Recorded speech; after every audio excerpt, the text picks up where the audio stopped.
Boa noite a todos. Estamos aqui mais uma noite para darmos início aos estudos das obras de André Luiz Espírito através da psicografia do nosso querido Chico quando encarnado, nessa última encarnação dele. A reencarnação de Chico trouxe para nós nessa passagem magnânima, magnânima mesmo pelo Brasil, grandiosos ensinamentos. Então nós temos aí todo um legado das obras de André Luiz falando sobre a vida no mundo espiritual. Então já estou aqui aguardando. Boa noite a todos, a cada um que já está aí entrando. Uma gratidão muito grande estar falando aqui com vocês, pedindo realmente a espiritualidade amiga que nos auxilie, que nos envolva, que nos dê sabedoria para que tudo que dissermos, tudo que ouvirmos, para que esteja de acordo com os ensinamentos do nosso Mestre Jesus. Então vamos ver aí quem já está entrando. Cristiane, Tereza, boa noite. Sueli, boa noite, Tayane, boa noite, Eliane Pio, Maria Regina, boa noite, Márcio, Suzana, Inês, Renata, boa noite, Dona Cida, boa noite, Tânia, que o estudo seja realmente abençoado para todos nós, Então vamos lá. Vamos já sintonizar os pensamentos, agradecendo primeiramente a Jesus por essa oportunidade, agradecendo a espiritualidade amiga, os nossos mentores, os nossos entes queridos que nos precederam além-túmulo e que zelam e velam por nós. Gratidão, Senhor, por todo o auxílio que recebemos do alto, por tudo que somos, por tudo que temos. Mas gratidão, sobretudo, por estarmos nessa experiência carnal, buscando a sintonização com os benfeitores espirituais, com o Criador, através dos vossos ensinamentos, trazidos pela doutrina consoladora de uma maneira tão mais clara e tão mais acolhedora para todos nós.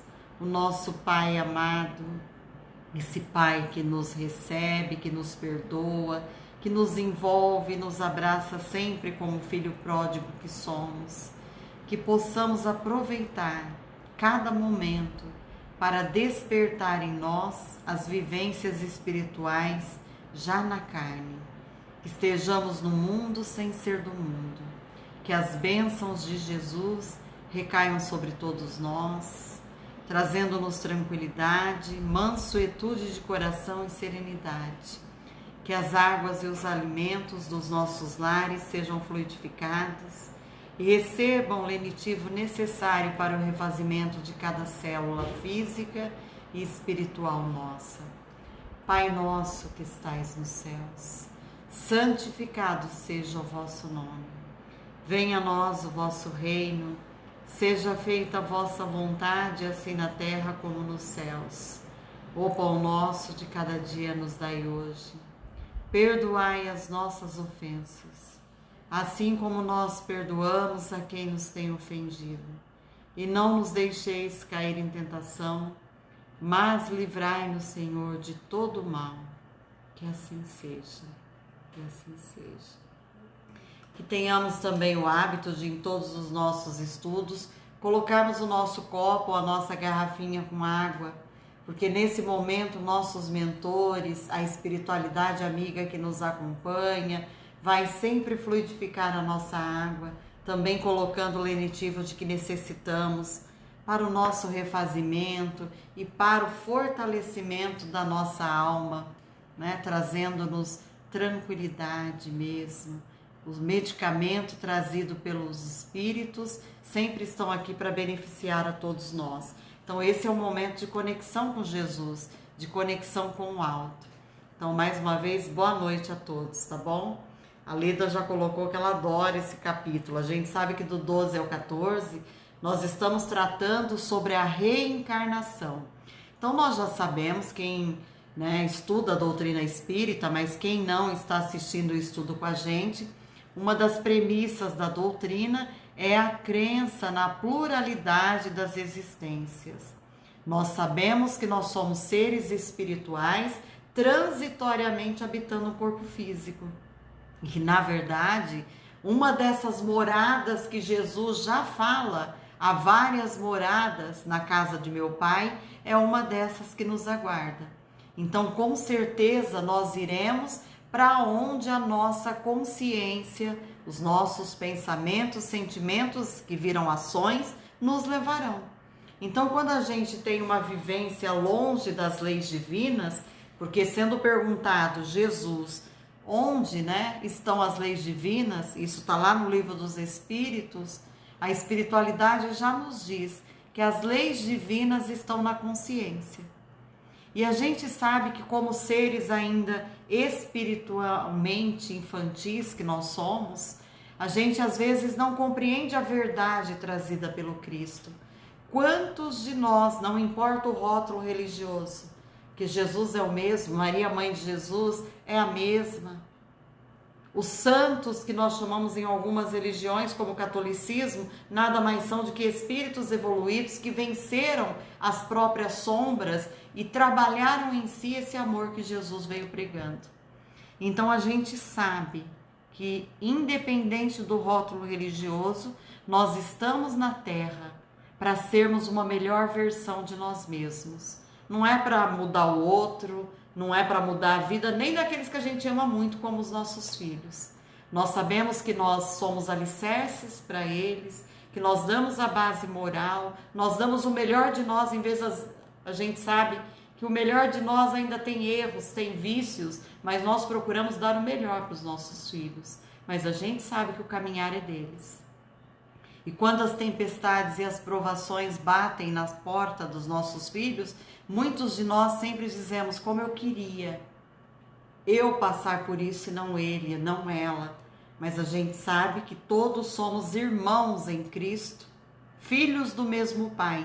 Então hoje estamos mãe, estamos pai, estamos marido, estamos esposa, estamos Rose, Eliana, Maura, Silmara e todos os outros amigos e amigas que estão aí do outro lado. Estamos. Mas nós somos espíritos que já habitamos vários corpos e habitaremos outros. Até que a gente consiga trabalhar o brilho dessa luz que habita em nós, que é a centelha divina. Se o Criador é todo justiça, todo amor, todo bondade, e enviou um desses filhos que estava mais adiantado para nos mostrar esse caminho, então a gente sabe que nós também temos dentro de nós o que há de melhor. Nós sabemos que o mal é a ignorância do bem. Estamos todos habitando o mesmo planeta, chamado planeta de provas e expiações, mas nesse planeta, cada um de nós está num degrau evolutivo. Nós, se tivermos um olhar apurado para nossas mazelas, para as sombras que habitam em nós, saberemos olhar pessoas que estão em condições muito melhores, que sabem perdoar com mais facilidade, que dão de si muito além do que dão da matéria, porque da matéria é fácil. Você dá o arroz, dá o feijão, vira as costas e vai embora. Agora, dar de si, da sua escutativa, do seu olhar, do seu tempo, é mais difícil. E tem pessoas que têm uma facilidade muito grande de fazer isso, porque já estão degraus acima de nós. Assim como a gente observa, pessoas que ainda estão bem primitivas, ainda tirando a vida de um ser humano por causa de bens materiais, matando um ente amado que foi chamado a viver junto por causa de bens materiais. Então, gente, a reencarnação é a oportunidade do espírito, em cada vivência na carne, buscar passar de fase, vencendo a si mesmo, não vencendo o outro. Se não soube perdoar, vai ter oportunidade de perdoar. Se usou mal a riqueza, vai aprender através da pobreza. Se usou demais dos vícios, destruindo o templo sagrado do espírito, que é o corpo físico, poderá vir com limitações no corpo físico. E aí fica mais fácil a gente compreender a justiça divina, porque somos nós que semeamos e somos nós que colhemos. A sementeira, quando bem escolhida, traz uma colheita proveitosa, onde a gente vai subindo o degrau e vai mudando de mundo, porque há várias moradas.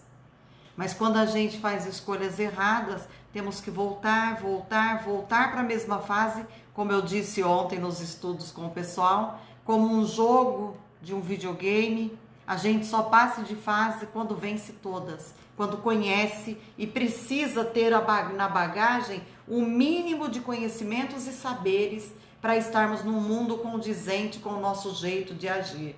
Hoje, as atrocidades que ocorrem no nosso mundo têm muito a ver com o nosso pensar, com o nosso sentir e com o nosso agir. Quando eu falo nosso, eu falo da maioria. Então, a transição planetária nada mais é que uma modificação íntima do nosso mundo. Não é o planeta que a gente vai dormir e acordar num planeta melhor. Exige atitudes nobres da nossa parte, modificação de conduta da nossa parte. E é isso que a gente está vendo no capítulo 12, que nós vamos ver a história de Segismundo. Segismundo é um espírito que já esteve encarnado como eu e todos vocês, mas na encarnação ele falhou na sua missão. Então ele veio na mesma época quando o Alexandre, que é esse mentor de André Luiz, teve a encarnação também. Ele reencarnou, mas o que ele fez? Ele tinha um casal de amigos que eram Adelino e Raquel, e ele então assassina Adelino e desvia completamente a vida de Raquel a ponto dela habitar um prostíbulo, buscar a prostituição. Então, por essa falha, que nós não sabemos em que época foi, agora ele pede e consegue uma reencarnação, um novo corpo para redimir desse erro de passado com os amigos Adelina e Raquel. No plano espiritual, Adelina e Raquel concordam em perdoar Segismundo. E a melhor forma de perdoar e do Segismundo também aprender a demonstrar esse amor e fazer tudo por eles é o casal vindo de novo juntos, como marido e mulher, e o Segismundo, o que matou um e desviou a vida da outra, vindo como filho nessa família. Veja que a família é cadinho purificador. Funciona como um objeto que em altas temperaturas, com fervura, dor, separa a joia das suas impurezas, o ouro das impurezas. Então é na família que a gente faz essa lapidação da pedra bruta que nós somos, fazendo brilhar a nossa luz. Então, na família estão os nossos amores que vão nos fortalecer a prosseguir e a vencer, mas estão os nossos maiores problemas de passado, os nossos desafetos. E a gente, quando está no mundo espiritual, vê tudo e vê o quanto que a gente falha. Aí nós pedimos uma nova chance para voltar juntos, para reparar os erros. E foi dada pela divindade, por Deus, essa oportunidade. E lá no mundo espiritual, se a gente já teve várias encarnações, quantos pais, quantas mães, quantos filhos nós já não tivemos? Então existem pessoas lá de passado que ficaram no mundo espiritual torcendo para a gente vencer. Coisas nessa encarnação que vem de muito tempo, mas que agora nós estamos preparados para passar de fase. Dando esse amor, a renúncia, a aceitação, o perdão. Então, cada um de nós está vivendo uma história cheia de amores e de sabores, de altos e baixos. Dificilmente encontraremos uma família em que tudo é belo, aquela família doriana, que ninguém tem problema, que ninguém passa pelo sofrimento e pelas tribulações. Falando isso para vocês, então, nós vimos que esse casal resolve receber Segismundo como filho para aparar as arestas e trabalhar esse perdão, vencer todas as sombras de passado. Só que, quando a gente está na carne, aqui na Terra, nós temos o esquecimento do passado, graças a Deus. Porque diferente do que muita gente pensa que foi rei, rainha e tudo de bom, Se nós fôssemos tudo de bom, nós estaríamos numa dessas moradas felizes em que os políticos fazem o bem para a coletividade, em que a coletividade também pratica o bem e não é tímida, vai a campo, trabalha para melhorar a si mesmo e a melhorar o mundo que está à sua volta. Protege a natureza, protege as matas, as águas. Nós estamos aqui num planeta em que a gente está contaminando o que nós precisamos, até o ar que respiramos. Então veja que se eu e vocês estamos aqui, com exceção de um ou outro que veio como missionário, a maioria veio para se redimir de erros do passado. Essa é a verdade. Estamos aqui para trabalhar a pedra bruta que nós somos e vencer o nosso maior inimigo, que somos nós mesmos. E quando a gente está aqui, a gente esquece. Na hora que começamos a passar os dissabores, que começam as tempestades sobre o nosso eu, a gente ou reclama de Deus e diz que ele é injusto, vira as costas para as leis divinas, ou a gente fica nesse mundo de vitimização, sofrendo e potencializando a nossa dor. E cada um de vocês que está aqui conhece uma história que é bem mais dolorosa do que a gente está passando atualmente.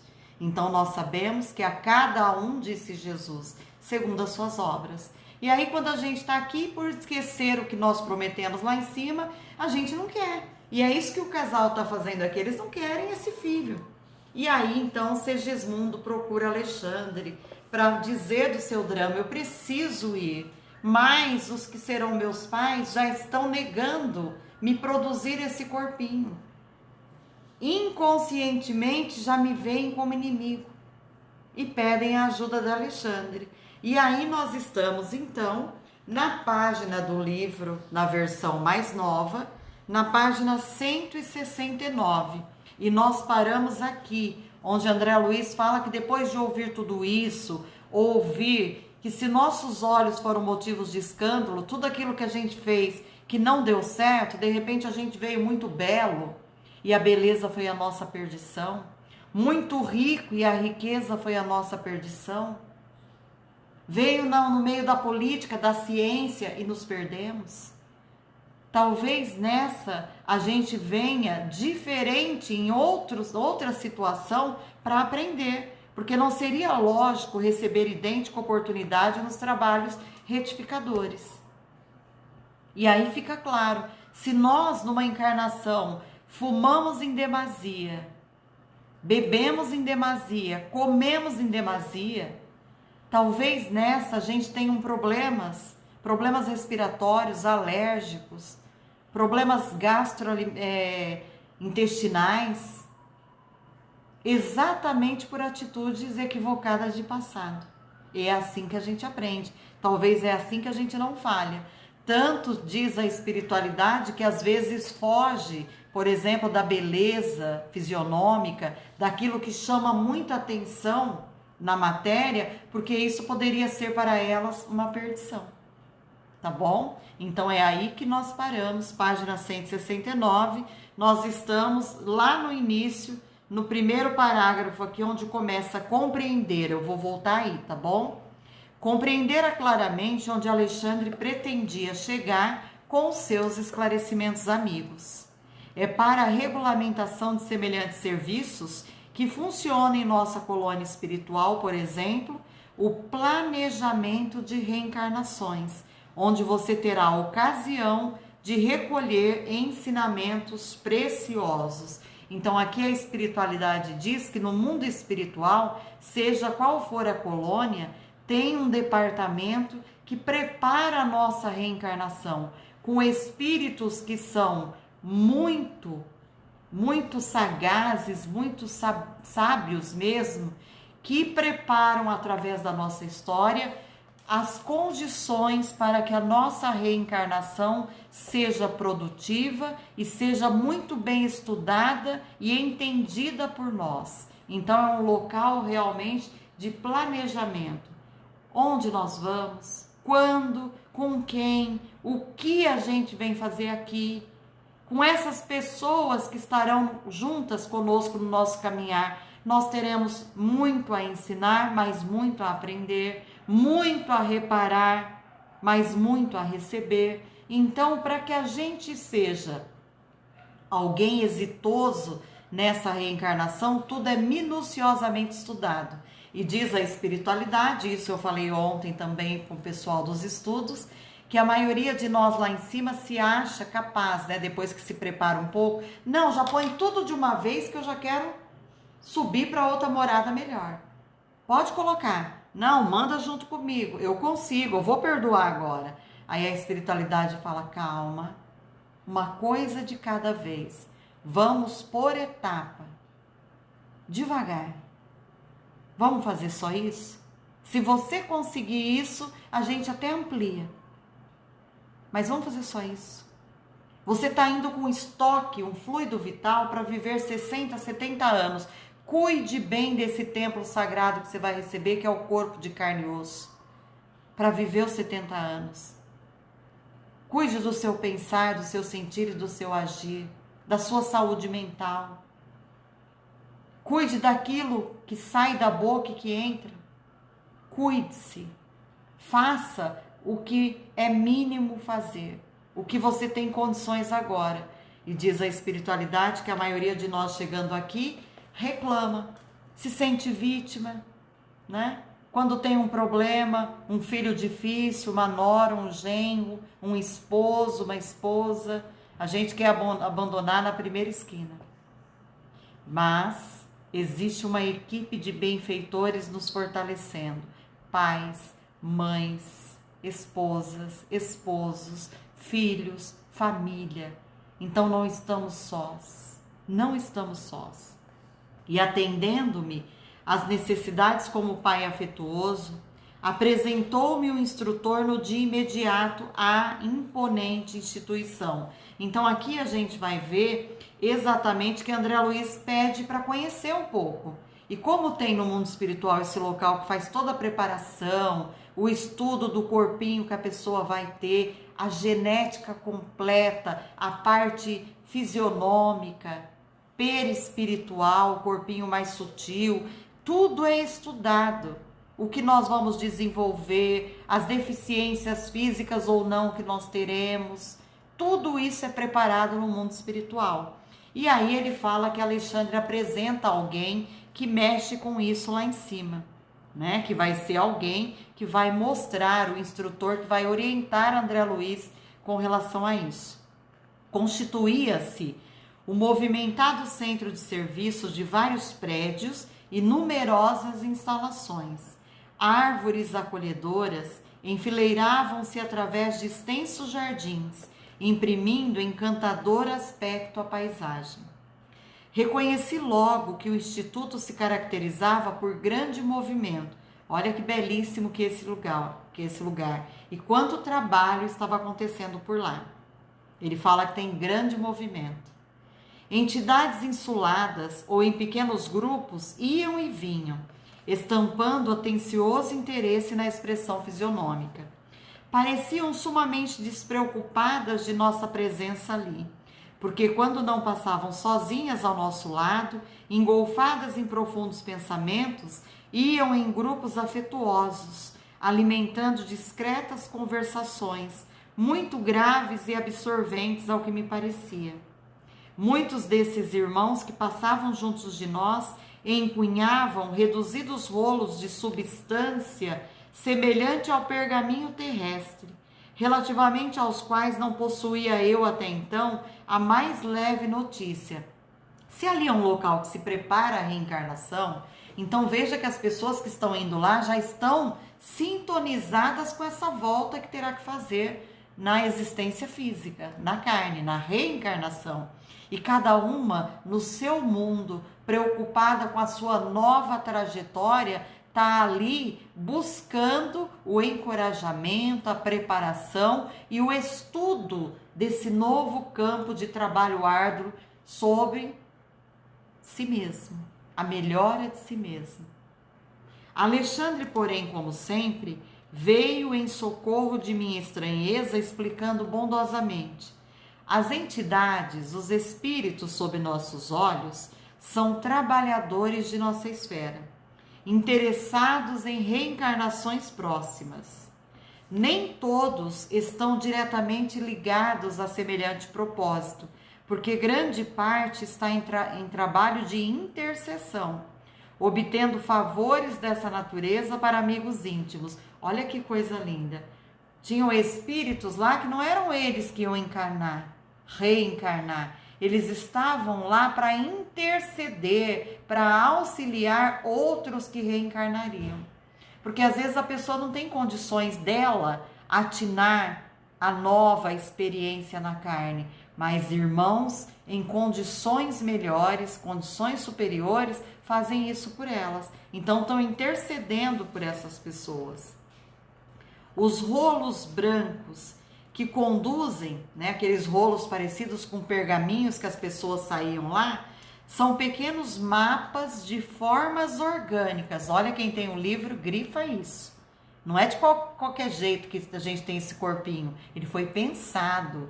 Teve um mapa orgânico para isso. Olha, gente, elaborados por orientadores de nosso plano, especializados em conhecimentos biológicos da existência terrena. Conforme o grau de adiantamento do futuro reencarnante e de acordo com o serviço que lhe é designado no corpo carnal, é necessário estabelecer planos adequados aos fins essenciais. Então veja, cada vinda nossa, cada reencarnação nossa, cada existência nova, ela não é de qualquer jeito, nada acontece por acaso. Então, um problema na visão, um problema na circulação, um problema no coração, tudo que nos acontece tem uma razão de ser. Foi preparado esse mapa lá, tirando as coisas que nós fazemos, os suicídios diretos ou indiretos, o que nos acontece que para o espanto de alguns é um mal, pode ser um bem pedido por nós mesmos, para acontecer no dia e momento que nós pedimos. Então veja que coisa interessante é isso, pessoal. E é importante que nós tenhamos essa consciência, tá? Então é isso que está sendo dito aqui. Aí vem a pergunta, né? Se tudo é pensado de acordo com o merecimento e a necessidade de cada espírito para que ele progrida, desde uma doença, desde os pequenos defeitos que nós podemos ter, tudo que a gente vai passar, como é que fica a hereditariedade fisiológica? A pessoa está nascendo numa família que alguém tem câncer, ela vai ter câncer, que alguém tem um problema de saúde, ela vai ter problema de saúde igual. Como é que fica isso? Ou ele já vem separado, sabendo que ele vai passar? Diz André Luiz que fez essa pergunta. Resposta desse irmão Alexandre: funciona com inalienável domínio sobre todos os seres em evolução, mas sofre naturalmente a influência de todos aqueles que alcançam qualidades superiores ao ambiente geral. Ou seja, depende do que nós precisamos passar, nós vamos desenvolver ou não tal ou qual doença. Olha o que ele está falando. Para nossa redenção, depende, tudo é muito pensado. Se às vezes precisamos passar, então aquele gene que já vem ali na família, nós podemos ter, mas nós sabemos que é a cada um segundo as suas obras. Então nós não passamos só porque nossos pais têm. Nós passaremos se for necessário para que a nossa luz brilhe, retirando a sombra que habita em nós. Se precisarmos dessa dor, teremos que passar. E aí a gente consegue até compreender, né? Uma pessoa que todo mundo na família teve a doença, retira o seio porque quer prevenir. Não sabe se vai desenvolver, mas já retirou. Necessariamente ela passará? Não sabemos. Depende daquilo que está proposto e escrito para ela. E depende, sobretudo, das atitudes dela nessa encarnação. Uma coisa é certa: todos nós um dia teremos que voltar para o mundo espiritual. E para voltar para o mundo espiritual, teremos que deixar esse corpo material de carne e osso, que nem ele a gente leva. Então, o que a gente leva? As nossas boas e más ações, as nossas obras. Então, se são as nossas obras que nós levamos, é muito importante que nós compreendamos isso. Que um dia a gente tem que voltar, e para voltar tem que ter uma desculpa. Um problema cardíaco, respiratório, uma doença terminal. Algum nome vai ter a nossa volta. Vai estar escrito no atestado material aqui. Então, gente, alguma coisa necessariamente no futuro nós teremos. Mas realmente, Silvia, a providência divina é maravilhosa. Tá tudo muito bem pensado e muito bem esquematizado. E se a gente fizer o que nos cabe, tudo caminhará bem, inclusive poupando-nos de sofrimentos. Porque quando ele fala nesse parágrafo, ele também está nos dizendo que às vezes a gente veio com uma situação para perder a visão direita aos 30 anos, aos 20 anos. Mas a nossa atitude foi diferente nessa encarnação. Nós fomos mais seguidores da lei divina, amando, perdoando, modificando a nossa conduta para melhor. Então, ao invés de perder a visão, só tivemos um problema grave. Passamos por uma cirurgia, mas resolveu. Não precisou perder a visão. Se estava proposto que a pessoa sofreria um acidente e perderia a perna esquerda, em tal idade, porque ela usou mal disso em outra encarnação, dependendo da sua conduta nessa, os sofrimentos podem ser minimizados. Então, ao invés de perder a perna, ela perde um dedinho do pé. Então, tudo pode ser minimizado de acordo com o nosso novo jeito de agir? Sim. Olha a importância de viver as leis divinas. Jesus não ensinou o rótulo religioso, mas o que eu falo da doutrina espírita é que aqui nós compreendemos os ensinamentos do Cristo para além da cruz. A gente desce ele de lá e põe ele do nosso lado para escutá-lo e ouvir a pergunta dele: o que diz na lei? O que você leu lá? Quando as pessoas perguntavam para ele: mestre, é verdade que o senhor é Elias, que o senhor é isso, que o senhor é aquilo? Ele perguntava: o que você acha que eu sou? Sempre dizendo para nós de que maneira você está entendendo os meus ensinamentos. E é assim. Algumas pessoas ainda estão só vivendo do primeiro, segundo, terceiro, 12º mistério, recitando as orações.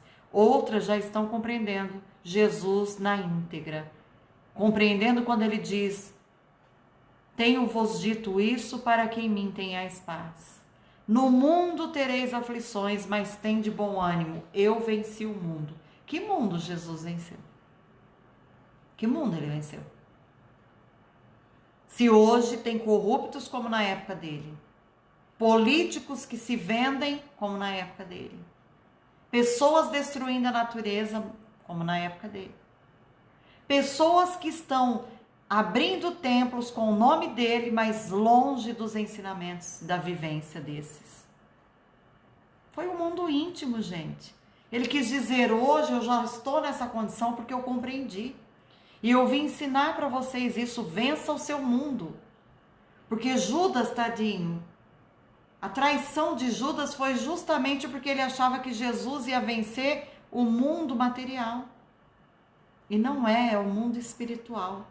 É esse o convite. Então a redenção é assim.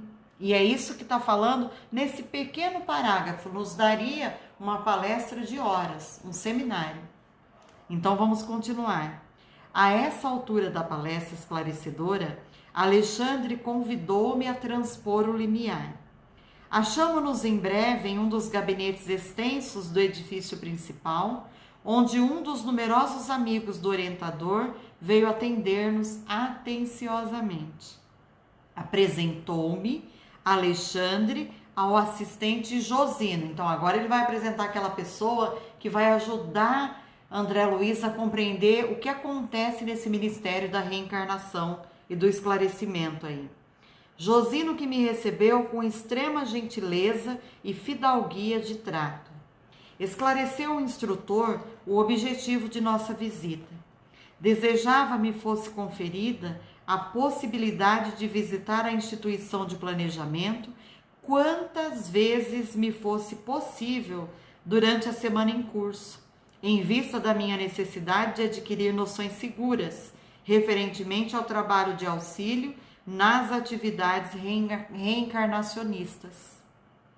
O assistente prometeu a melhor boa vontade, me conduziria a colegas dele para que não me faltassem detalhes de conhecimento, exporia suas próprias experiências à minha observação, para que eu retirasse delas, diz André Luiz, o máximo proveito e, por fim, quando estivesse ao seu alcance, guiaria meus impulsos no aprendizado. E André Luiz diz que ele ficou muito feliz intimamente, né? Felicitavam-me o íntimo as melhores e mais confortadoras impressões, não só pela recepção carinhosa, senão também pelo ambiente educativo. Não longe de nós, em luminosos pedestais, olha só agora, descansavam duas maravilhas da estatuária, a figuração delicada de um corpo masculino e outro modelo feminino. Então tinha umas figuras em estátuas, em tamanhos reais, mas assim, singularmente belos pela perfeição anatômica, não somente da forma em si que a gente via exterior, mas também de todos os órgãos e as mais diversas glândulas. Vocês têm noção? Diz que ele viu aquelas duas estátuas assim, resplandecentes, iluminadas, belíssimas, mostrando todos os órgãos, todas as glândulas, tudo que possui um corpo preparado para a reencarnação. Olha que coisa linda, gente. E aí ele diz, né, que identificando minha admiração, Alexandre sorriu e disse ao assistente Josino, com o propósito de fazer-se ouvido por mim. Talvez, diz Alexandre, né, André não conheça bastante o nosso respeito e gratidão ao aparelho físico terrestre. Grifa isso. Quando a gente fala que a espiritualidade nos ensina que esse corpo material de carne e osso é um templo sagrado para o espírito, porque é ele que permite esse trabalho de reeducação espiritual e de autoaprimoramento, autoiluminação do nosso eu para melhor, é ele que nos permite. É aqui, experienciando na carne, que a gente passa de fase, que a gente busca colocar na prática aquilo que nós nos propusemos lá. Olha que interessante. Em verdade, ajuntei, diz André Luiz, ignorava até agora que o corpo carnal fosse entre nós espíritos, aqui no mundo espiritual, objeto de tantos cuidados. Não sabia que a nossa colônia, que é o nosso lar, contasse com a instituição desse teor. E aí vem a fala do nosso irmão. Como não, meu amigo? Interferiu o assistente com inflexão de carinho. O corpo físico na Terra, olha lá, na crosta planetária, representa uma bênção de nosso eterno Pai. Constitui primorosa obra da sabedoria divina, em cujo aperfeiçoamento incessante temos nós a felicidade de colaborar. Quanto devemos à máquina humana pelos seus milênios de serviço a favor de nossa elevação na vida eterna? Nunca relacionaremos a extensão de semelhante débito que todos nós temos para com essa máquina maravilhosa. E fixando os modelos que me provocavam assombro, acentuou: todo o nosso zelo no serviço de reencarnação permanece muito aquém do quanto deveríamos realizar em benefício do aprimoramento da máquina orgânica. E ainda diz assim, que tudo que eles fazem lá no mundo espiritual está muito aquém da gratidão que a gente deve ter por essa máquina perfeita criada por Deus para nos facilitar o progresso. E assim ele continua dizendo para nós: embora hesitante, diz André Luiz, ousei perguntar: todos os núcleos de espiritualidade superior mantêm círculos de trabalho dessa natureza? Ou seja, em qualquer mundo, uma dessas moradas que existem no plano espiritual, tem esse local onde se preocupa com a reencarnação, com a preparação de novo corpo material para a existência e para a experiência nossa em nova vida na carne, né? E aí vem a resposta para nós. Alexandre que responde com a delicadeza habitual. Em todas as colônias de expressão elevada, essas tarefas são desempenhadas com infinito carinho. Então sempre tem a preparação para uma nova experiência. O auxílio à reencarnação de companheiros nossos traduz o nosso reconhecimento ao aparelho físico que nos tem proporcionado tantos benefícios através do tempo. Grifa isso. Não importa a família que nos acolhe e a verdadeira família, aquela que nós somos chamados a viver, tá? Hoje nós sabemos que a família modificou o nome. Família são seres reunidos sobre o mesmo teto, estejam eles unidos por laços consanguíneos ou não, são seres que, de uma forma ou outra, o espírito necessita caminhar com. Mas não importa se embaixo do mesmo teto tem um homem, uma mulher e os filhos, 2 homens e filhos, 2 mulheres e filhos. O que importa é que a máquina ainda que produz os corpos tem o aparelho genitor masculino e feminino. As crianças adotadas por casais homoafetivos, nós todos precisamos desse corpo. A produção ainda é dessa maneira. O templo sagrado é dessa maneira. Se a mãe abandonou o filho, seja numa lata de lixo, no meio da rua, nas condições mais terríveis que a gente imaginar. Se ele sobreviveu, se ela não matou, não abortou, se ela teve essa criança e pelo seu desequilíbrio deixou em algum lugar e outro recolheu, só o fato de ter dado a oportunidade desse ser ter um corpo, olha a importância do templo sagrado para nós experienciarmos na carne. Já temos que ter gratidão.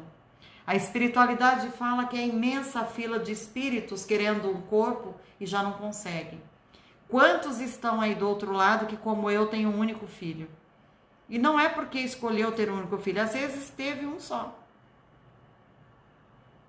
Quantos na favela têm a oportunidade de nascer, ser filho de uma mãe e de um pai que tiveram 12, 9, 7. E aí uns de nós, pela ignorância, dizemos assim, nossa, essa pessoa não tem televisão? Ou amaldiçoamos dizendo ainda mais, mas olha só, eu tenho condições, fulano tem condições e não consegue ter filho. Aquela lá que não tem 12, não sabe nem cuidar. Se a lei de Deus, do Criador, não falha, por que vocês acham que as 12, que as 7, que as 5 crianças nasceram naquelas condições? Aí não pode estar a explicação da necessidade de se privar de bens materiais para não se perder? E da beleza daquele útero, daquele pai que deu a oportunidade desses espíritos virem lá? Já pararam para pensar isso? Porque às vezes, por ignorância, a gente maldiz, critica, quando deveria bem dizer. E fazer de tudo para que eles tivessem o mínimo ali, dando de nós, acolhendo da melhor maneira, porque se eles estão lá e nada acontece por acaso, e é a cada um segundo as suas obras, que pai que o filho pedindo o pão lhe dá uma serpente? Esse Deus não seria justo se olhasse esse lado apenas pela ignorância dos seres terem muito filho. Se as crianças vieram lá, é porque aqueles espíritos precisam passar naquela situação para se lapidarem. E isso não quer dizer que nós não podemos ajudar, levando condições dignas e melhores se tivermos contato com esses seres. Mas isso quer dizer que nada está fora daquilo que é preparado. há um planejamento reencarnatório. Vocês entenderam? Então, ao invés de criticar, a gente deve orar e agradecer. Nada está fora da lei divina e nada acontece por acaso. Nada temos que não merecemos. Espero que tenha ficado claro isso, porque eu sei que um dia eu já falei, porque eu não nasci espírita. Eu aprendi e estou aprendendo com os ensinamentos da doutrina o despertar de consciência.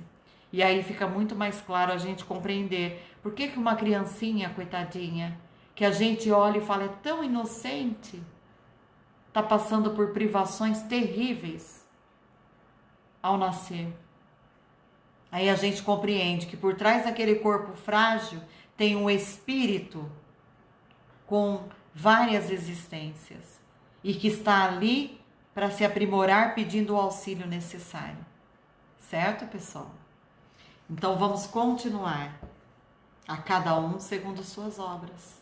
É isso que Jesus sempre nos disse.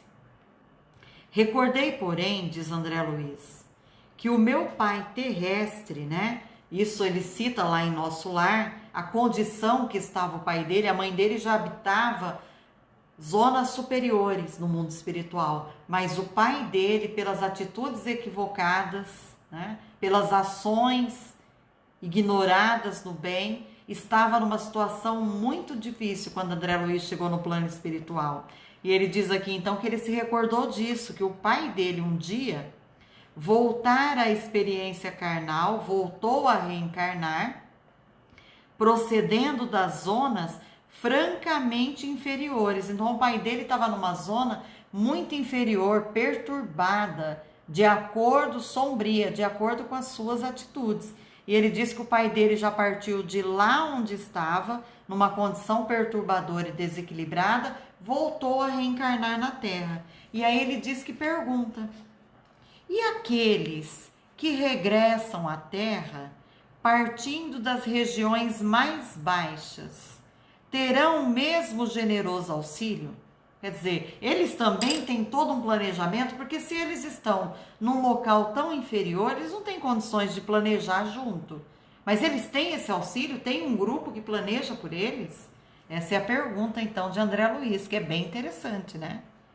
Desejando imprimir a pergunta a mais viva sinceridade, acrescentei: meu genitor, quer dizer, meu pai, na derradeira reencarnação, romagem terrestre, voltou faz algum tempo à esfera carnal em condições bem amargas. Então, é claro, se ele semeou sementes complicadas, a colheita é amarga. Então, diz que ele retornou em condições bem amargas, bem complicadas, o pai dele.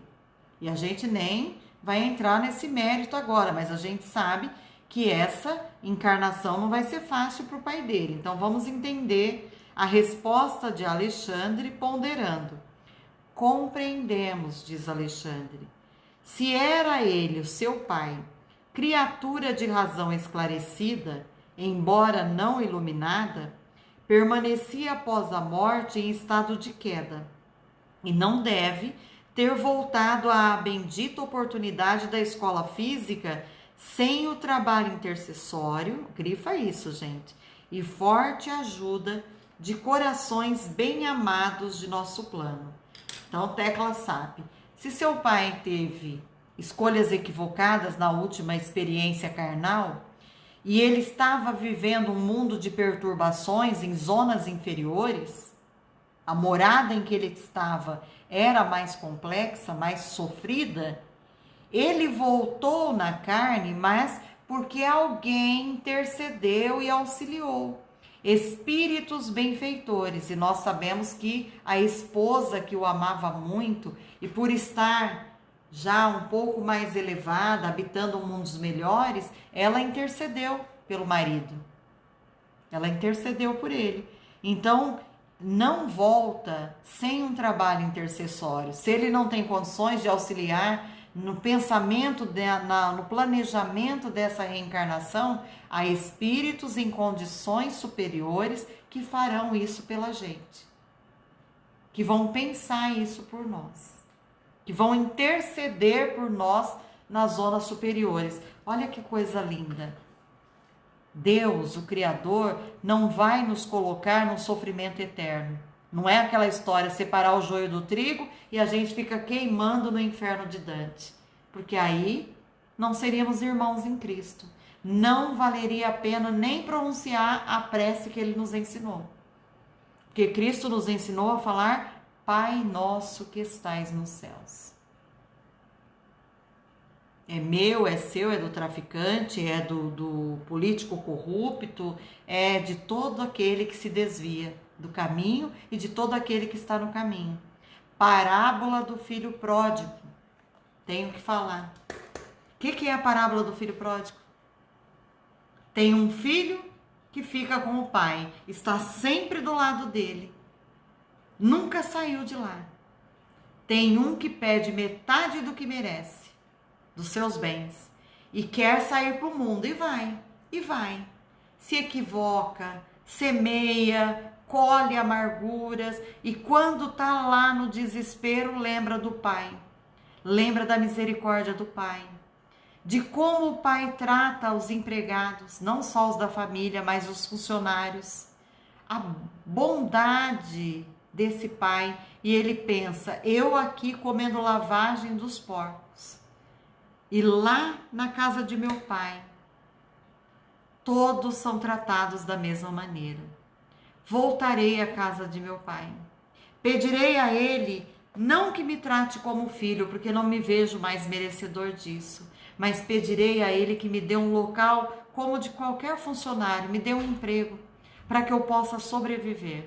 E ele volta e fala: meu pai, pequei contra o céu e contra ti, já não sou digno de ser chamado teu filho. E ele fala isso para o pai. O que o pai faz, gente? A hora que vê o filho voltando, vindo na direção dele, ele vira as costas, fala: agora você que se dane. Esse Deus não é o Deus que Jesus veio ensinar. Esse pai acolhe, ele dá uma festa, ele mata os melhores animais e ele faz tudo e diz que ele está fazendo a festa porque o filho estava morto e reviveu, porque o filho voltou. E aí ele está mostrando aquele filho, o pródigo, é aquele que se afastou, como eu e vocês, e que hoje estamos tentando entender Jesus para fazer o caminho de volta. Mas tem muita gente que já se julga do lado do pai, dentro dos templos, dos rótulos religiosos. E aí, quando o pai abriga um desse, perdoa e dá a festa, esse que está do lado do pai é o filho egoísta. É aquele que fala assim: como assim? Como que o senhor vai aceitar ele de volta? Eu que fiquei sempre do seu lado, nunca o senhor matou um animal e fez uma festa. Agora ele que fez tudo errado, tá voltando, o senhor vai dar a festa? Olha o filho egoísta aí. Esse é perigoso. Esse não aprendeu nada. Traga o ensinamento de Jesus para a nossa vida. Nós sabemos, estamos dentro dos templos, conhecemos a palavra. Será que a gente não é esse filho? Que não quer perdoar, que quer fazer a justiça pelas próprias mãos? Olha o que nós temos que aprender. O pai diz que ele vai acolher, porque nós somos todos irmãos, é pai nosso. Qual filho que vai pedir o pão? Esse pai vai dar serpente. É isso que Jesus fala. Trabalhadores da última hora. Ele chama para a vinha o dono da terra para trabalhar e chama. Tem uns que vêm primeiro, tem uns que vêm quase sol se pondo, mas aceitam vir. E o dono das terras diz que vai pagar o mesmo tanto que pagou para o primeiro. E aí aquele que começou antes questiona: por que ele está pagando o mesmo tanto? Por que ele está pagando o mesmo tanto? Se eu cheguei primeiro, ele está chegando por último. E aí Deus, né, que é esse pai amoroso, diz exatamente para nós o seguinte: o que eu combinei com você? Se eu combinei com você pagar X, eu pago X. Se eu combinei com o outro pagar, pago.